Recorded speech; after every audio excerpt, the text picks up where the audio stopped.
রাধে রাধে। কেমন আছেন সকলে? আশা করি ভালোই আছেন, আগেও ভালো থাকবেন সেই কামনা রইল ঈশ্বরের কাছে। আমি সাথী দিল্লি থেকে চলে এসেছি সকলের জন্য অনেক অনেক অনেক অনেক ভালোবাসা নিয়ে আমার রান্নাবান্নার সঙ্গে রান্নাঘরেতে। এখানে কয়েক ধরনের সবজি নিয়েছি। সবজির মধ্যে রয়েছে মিষ্টি কুমড়ো, চকুন্দর, গাজর, লাউ, কাঁচকলা, সিম, অল্পগুলো মটরের দানা, ফুলকপি, সজনির ডাঁটা। একে একে সব কিছু পরিষ্কার করে নেব। এখন নবরাত্রি চলছে, নবরাত্রির চৌথা দিন আজকে। আমাদের বাঙালিদের ভিতরেও চৈত্র মাসের এই আমাবস্যার তিথি লগ্নতে পাট পূজা নামে, চৈত্র মাসের পাট পূজা বা নীল পাট পূজা নামে পরিচিত। সবগুলো সবজি পরিষ্কার করে নিয়েছি, এবার ধুয়ে নেব। এই সবজিগুলো অন্য একটা সবজির জন্য কেটেছিলাম, সেখান থেকে আমি কয়েক পিস নিয়ে নিয়েছি। একে একে সবগুলো সবজি কেটে নেব। কথায় বলে সময় ও স্রোত কখনো কারোর জন্য অপেক্ষা করে না। ফেলে আসা দিনগুলো মালার মতো আমাদের হৃদয়ে গেঁথে আছে। দেশ থেকে বিদেশে চলে এসেছি, কখনো কখনো স্মৃতি হিসাবে মনে ভেসে ওঠে, আবার কখনো কখনো পাটের স্নান দিত 9 দিন, 7 দিন, 5 দিন, 3 দিন রাতে আবার পাট নাচানো, মহিলাদের অষ্টক যাত্রা নাচের সঙ্গে গান শুনতে যেতাম।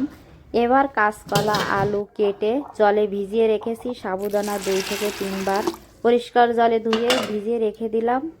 বেগুনে ঘি দিয়ে দিয়েছি, অল্পগুলো গোটা জিরা,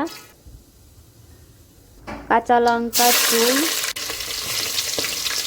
ফুলকপি, সজনির ডাঁটা দিয়ে একটু চালিয়ে নিলাম। সুন্দর ফুলকপি হলে আমি সিদ্ধ করে রান্না করি। অল্পগুলো পিস দিয়েছি, তার জন্য সিদ্ধ করে নিয়ে এবার দিলাম সন্ধক, লবণ, স্বাদ মতো একটু চালিয়ে আলুগুলা দিয়ে দিলাম। আলুর সঙ্গে অন্যান্য সবজিগুলো দিয়ে একটু ভেজে নেব।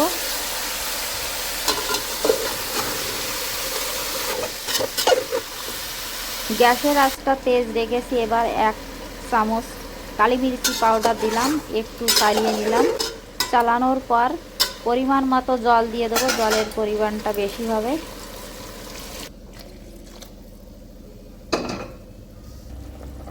সবজিতে উবাল এসে গেছে, একটু চালিয়ে ঢাকন দিয়ে ঢাকা দিলাম 10 মিনিটের জন্য। গ্যাসের আঁচটা তেজ রেখেছি, ঢাকন সরিয়ে নিলাম, সবজি চালিয়ে দিলাম।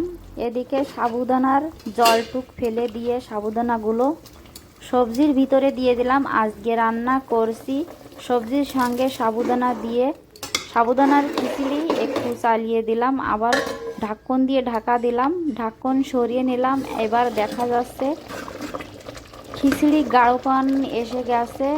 কুমড়োগুলো হলুদের কাজ করেছে, গাজরের পিসগুলো শুকনো গুঁড়ো ঝালের কাজ করেছে। এবার একটু চালিয়ে দিলাম, গ্যাস কম করে দিয়েছি। 2 পিস দই দিয়েছিলাম, একটু চামচ দিয়ে উঠিয়ে নরম করে আবার দিয়ে দিলাম।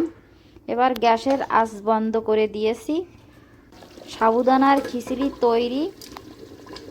খাওয়ার জন্য ভিডিওগুলো দেখার জন্য সকলকে অনেক অনেক ধন্যবাদ রইল।